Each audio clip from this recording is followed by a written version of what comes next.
To begin with, we have this concept of the people from other planets as little green men. Are they green from what you know? Are they all the same? Help us out. Unfortunately, they're not so benevolent. A fucking alien. What's good? Welcome here, 51 here with your host Jimmy. Another day in the jungle. Give us a like, subscribe, and also become part of our community, goldenboxing.com, for more news and stories.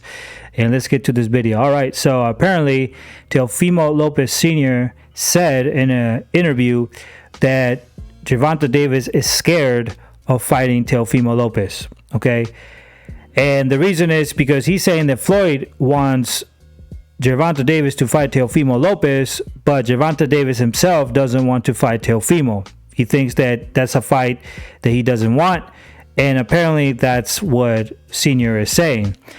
Now, my take on this is, to be honest, I never really liked the career of Gervonta Davis. He's avoided black fighters throughout his career, and he does have a history of avoiding fighters like Vasyl Lomachenko, a fighter that Teofimo Lopez did fight in 135. It wasn't unfair, undisputed, but he did fight it and beat him. So Gervonta Davis did avoid Vasyl Lomachenko 130, and he never really wanted to fight him when he was in 135 either. Okay, Vasyl Lomachenko always wanted to fight with Gervonta Davis. So there is a history behind Teofimo Lopez where he has fought fighters who, in my opinion, are of better quality.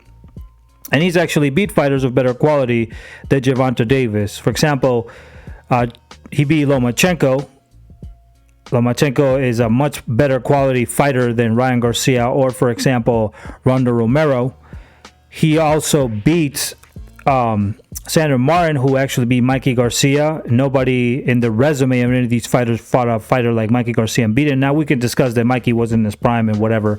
That's all dandy, but at the end of the day, he did beat him. And now he's gonna he's gonna fight Josh Taylor. And if he does beat Josh Taylor, then that means that he is going to be the ex-undisputed champion in 140.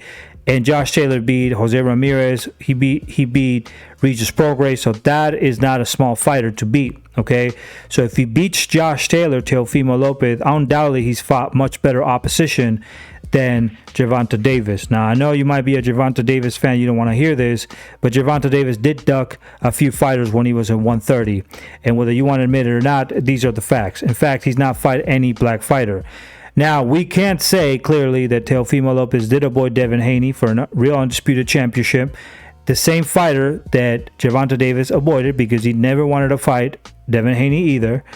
And we can also say that Teofimo Lopez probably did not want to fight Regis Prograis. He was talking smack about him, but he didn't want to fight him. So the point is that at the end of the day, what Teofimo Sr. is saying, I actually could believe what he's saying because I don't necessarily trust Gervonta Davis, okay? And another thing that is particularly interesting about this is why would he want to fight Teofimo Lopez? And if he does fight Teofimo Lopez, which is a fighter who's at 140, will he give another rehydration clause? Because that's some cowardly shit. Okay, he gave one to Mario Barrios apparently. He also gave one to Ryan Garcia. And the Mario Barrios one just came out too light because he spoke about it. Will he give Teofimo Lopez a rehydration clause? So why should we focus on these rehydration clauses in the sense that these are bad and we should focus on that and say, you know what, Gervonta Davis, what you're doing is wrong. You shouldn't, if you're going to move up in weight, you should fight somebody. So I wouldn't want to see this fight either way, because if Teofimo did fight Gervonta Davis will give a rehydration clause and the fight is no longer the same. Okay? So in my personal assessment, I believe that Teofimo Lopez should finish his talk with Regis Prograis. That is a good fight. If he does beat Josh Taylor, which will be a complicated fight, he should focus on that fight. And there's no reason from Floyd's side to pick Gervonta Davis to fight Teofimo Lopez. It doesn't make any sense. You got to focus on the fighters in your own weight class, okay? They're more dangerous, and we're going to speak about Floyd in a second, but those are more dangerous fights, and you should focus on the fights in your weight class, okay? Teofimo Lopez is not in your weight class anymore. Why focus on him? That makes no sense, okay? And if Teofimo Sr. is correct about this, Gervonta doesn't even want the fight, and I hope that doesn't happen because that fight doesn't make any sense whatsoever. It doesn't make any sense. So let's see what happens.